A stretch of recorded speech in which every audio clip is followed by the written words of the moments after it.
ಮೂರನೇ ಪ್ರಶ್ನೆ, ಸಂಪತ್ತಿನ ಸೋರಿಕೆ ಸಿದ್ಧಾಂತವನ್ನು ವಿಶ್ಲೇಷಿಸಿ. ನೋಡಿ, ಈ ಸಂಪತ್ತಿನ ಸೋರಿಕೆ ಸಿದ್ಧಾಂತವನ್ನ ದಾದಾಬಾಯಿ ನವರೋಜಿಯವರು ಮಂಡಿಸಿದ್ದಾರೆ.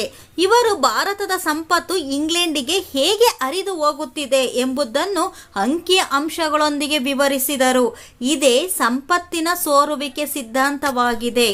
ಈ ಸಿದ್ಧಾಂತದ ಪ್ರಕಾರ ಆಮದನ್ನು ಹೆಚ್ಚಿಸಿ ರಫ್ತನ್ನು ಕಡಿಮೆ ಮಾಡಿದ್ದರಿಂದ ಪ್ರತಿಕೂಲ ಸಂದಾಯ ಉಂಟಾಗಿ ದೇಶದ ಸಂಪತ್ತು ಇಂಗ್ಲೆಂಡಿಗೆ ಹರಿದು ಹೋಯಿತು ಎಂದು ಪ್ರತಿಪಾದಿಸಿದರು.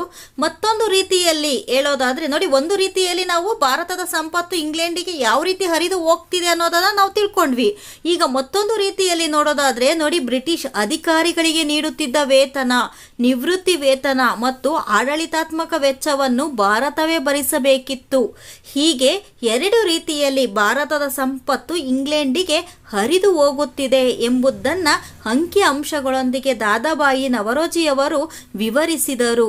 ಫ್ರೆಂಡ್ಸ್, ಈ ಮಾಹಿತಿ ನಿಮ್ಮೆಲ್ಲರಿಗೂ ಕೂಡ ಇಷ್ಟ ಆಗಿದೆ ಅಂತ ಅಂದ್ಕೊಳ್ತೀನಿ. ಇಷ್ಟ ಆಗಿದ್ರೆ ನೀವೇನು ಮಾಡಬೇಕು ಅಂದರೆ ಈ ವಿಡಿಯೋಗೆ ಲೈಕ್ ಮಾಡಬೇಕು, ಈ ವಿಡಿಯೋನ ನಿಮ್ಮ ಫ್ರೆಂಡ್ಸ್ಗೂ ಕೂಡ ಶೇರ್ ಮಾಡಬೇಕು, ಹಾಗೆಯೇ ಸಬ್ಸ್ಕ್ರೈಬ್ ಆಗೋದನ್ನು ಮರಿಲೇಬಾರ್ದು. Thank you.